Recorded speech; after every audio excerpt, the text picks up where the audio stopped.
मतलब ये आदमी इस बात को बहुत अच्छे से समझ रहा है, तभी कह रहा है कि we have to suffer little bit but it's okay.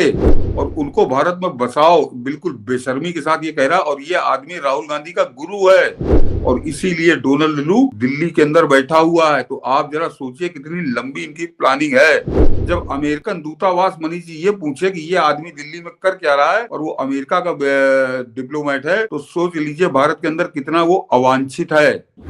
वो उसने एक तरह से खुलकर भारत द्रोहियों को, भारत के दुश्मनों को, भारत के लिए सबसे बड़े खतरे को उसने खुलकर संरक्षण दिया है। एकदम कहा है कि अगर तुम्हारा थोड़ा नुकसान होता है तो तुम नुकसान सहकर भी रोहिंग्या और बांग्लादेशी गुंडे जो हैं, बांग्लादेशी दंगाई जो हैं, रोहिंग्या घुसपैठिए जो हैं, इनको तुम भारत के अंदर आश्रय दो, इनको शरण दो।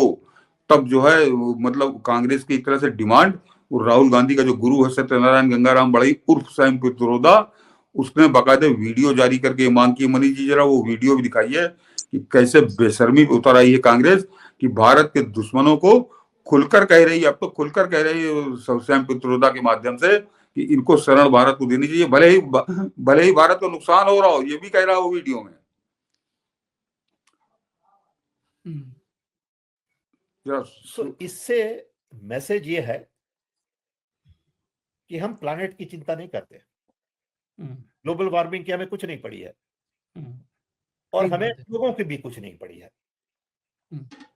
क्योंकि हम लगेंगे इमिग्रेशन के पीछे।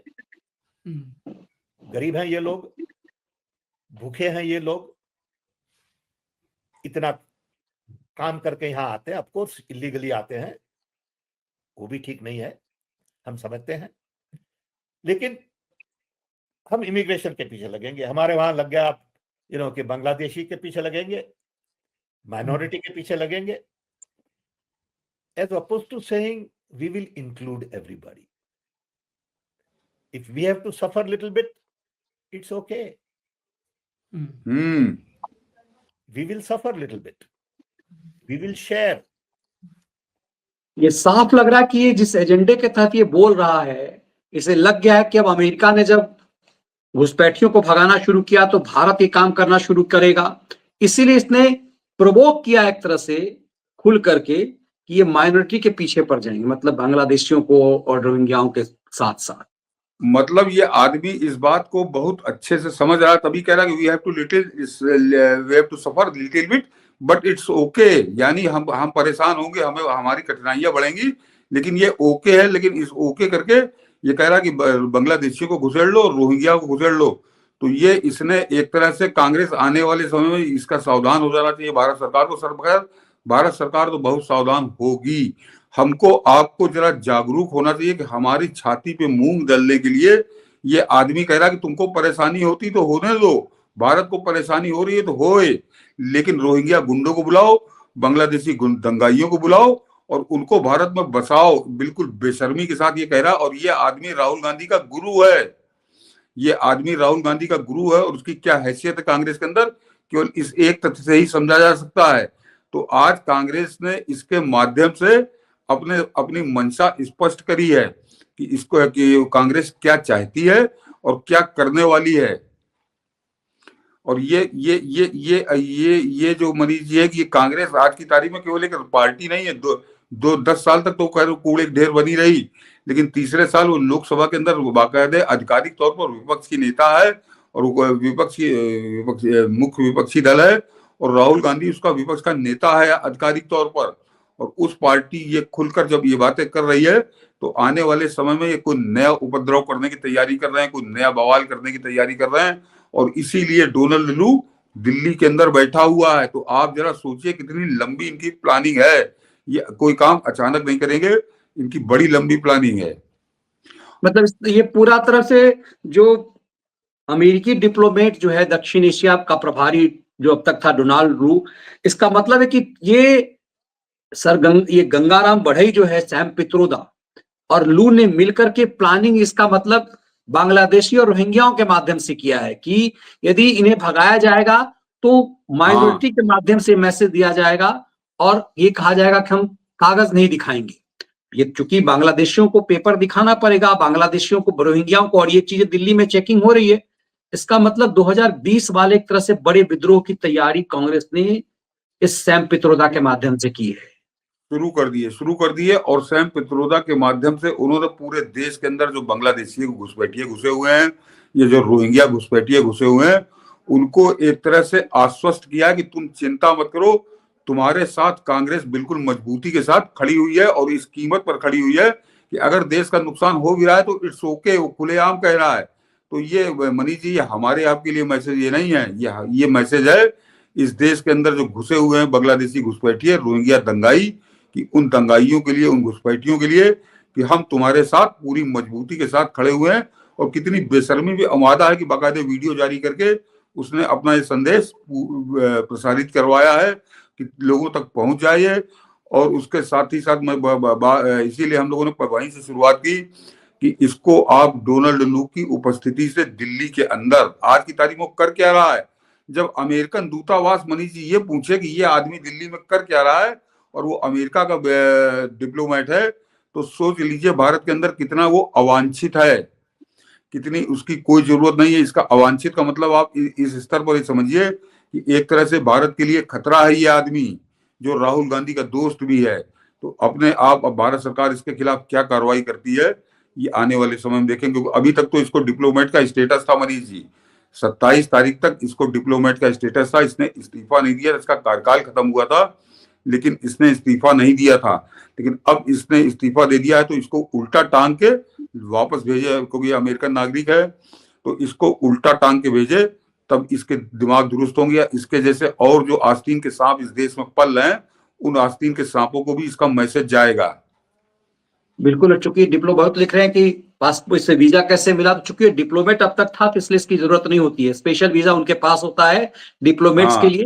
तो ये जो लोग लिख रहे थे इस चीज को समझिए। लेकिन साफ है कि यदि डोनाल्ड लू भारत में था और उसी समय सैम पित्रोदा ने ये है और उसी समय सैम पित्रोदा ने ये बयान दिया है कि बांग्लादेशी और रोहिंग्याओं को यहाँ बसने दिया जाए, उन्हें तंग ना किया जाए, ये गलत तरीके से हाथ हो गए।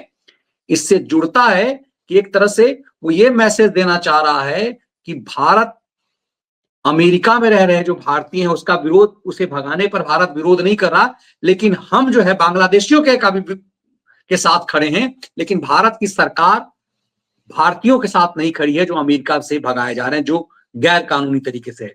तो समझा जा सकता है कि किस तरह का एक बड़ा विद्रोह एक रणनीतिक रूप से देश के खिलाफ एक बड़ा षड्यंत्र है और इस साफ तुष्टीकरण के वोट को एकजुट लेने की कोशिश है। और मैंने बताया ना कि डोनाल्ड लू की यहाँ की उपस्थिति की, मनीष जी जो मैंने शुरू में कहा था कि अमेरिका के इतिहास में संभवतः पहला ऐसा घटनाक्रम है कि अमेरिका का कोई डिप्लोमेट किसी देश में हो और वहां का दूतावास ही उसके बारे में पूछ रहा हो कि ये आदमी यहाँ क्या कर रहा है। ऐसा ये पहला घटनाक्रम है। तो सोच लीजिए कितनी गंभीर घटनाक्रम है ये छोटा मोटा घटनाक्रम नहीं है।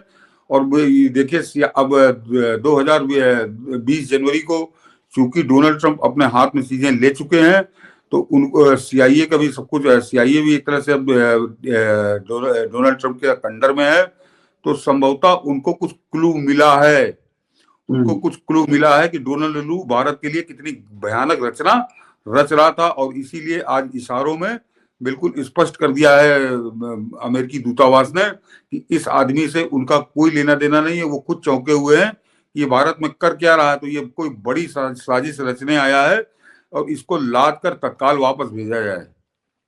इसे लाद कर तत्काल वापस भेजा जाए। और सैम पित्रोदा के इस खेल पर भी सरकार को बड़ी गंभीरता से नजर रखनी होगी कि सैम पित्रोदा ने ये बात कही क्यों है। और एक दिन पहले ही तो कुंभ के दौरान के खिलाफ नफरत फैलाने के लिए जो खड़गे ने जो बात कही, उसको भी इससे जोड़ के देखा जा सकता है कि तुष्टीकरण के वोट के लिए कांग्रेस अब जब देख रही है कि अखिलेश यादव मौसमी हिंदू बन गए हैं, केजरीवाल बन गया है, तो इसीलिए लगता है कि एकदम घोर हिंदू विरोधी होकर के, घोर इस्लाम परस्ती होकर के इस स्तर पर उतर करके कि बांग्लादेश और रोहिंग्याओं के साथ खड़े हो जाएं, ताकि भारत में एक तरह से एक समुदाय विशेष के वोट का थोक में मालिक ये हम होकर के सत्ता पर हम काबिज हो सके। और भारत सरकार के खिलाफ मुहिम चलाने के लिए, खुली मुहिम चलाने के लिए, घुसपैठ को बढ़ावा देने के लिए तो एक तरह से अपराध कर रहा है वो गंगाराम बढ़ई। तो उस सत्यनारायण गंगाराम बढ़ई जो है उसके खिलाफ यहाँ पे FIR दर्ज करा के भारत सरकार को अमेरिका से अनुरोध भी करना चाहिए कि जब वो आए वहां से हमारी अधिकारियों की टीम जो है जब तहव्वुर राणा को लेकर लौटे तो उसको भी साथ में टांग कर लेके आए जरा, और यहाँ पे उसका रोहिंग्या प्रेम का जो भूत उस पर सवार है, बांग्लादेशी प्रेम का जो भूत सवार है, उसका भी डिपोर्टेशन कराए वहां से और हिंदुस्तान लेकर आए, उसको जरा उसके ऊपर लठ बरसे कि इस ये खुले आम भारत सरकार की जो एक नीति है कि हम घुसपैठिए बाहर करेंगे, उसके खिलाफ अभियान चलाने का इसको पैसा कौन दे रहा? आईएसआई पैसा दे रही है, ये सीआईए पैसा दे रही थी। इस सत्यनारायण गंगाराम पर लठ बरसना चाहिए, तब ये दुरुस्त होगा। इसने पहली बार ऐसी करतूत नहीं की है। भारत विरोधी करतूतें अमेरिका में बैठकर अंजाम देता है, आईएसआई के गुर्गे की तरह नाचा करता है, आईएसआई के इशारे पे बयानबाजी करता है, पैसा इसको आईएसआई और सीआईए देती है। तो इसको भी वहां से लेकर, अमेरिका से लेकर भारत आए और इसके ऊपर लठ बजना अब बहुत जरूरी है। बिल्कुल, हम उम्मीद करते हैं कि भारत सरकार इसे बहुत गंभीरता से लेगी और सैम पित्रोदा पर गंभीर एक्शन लेगी।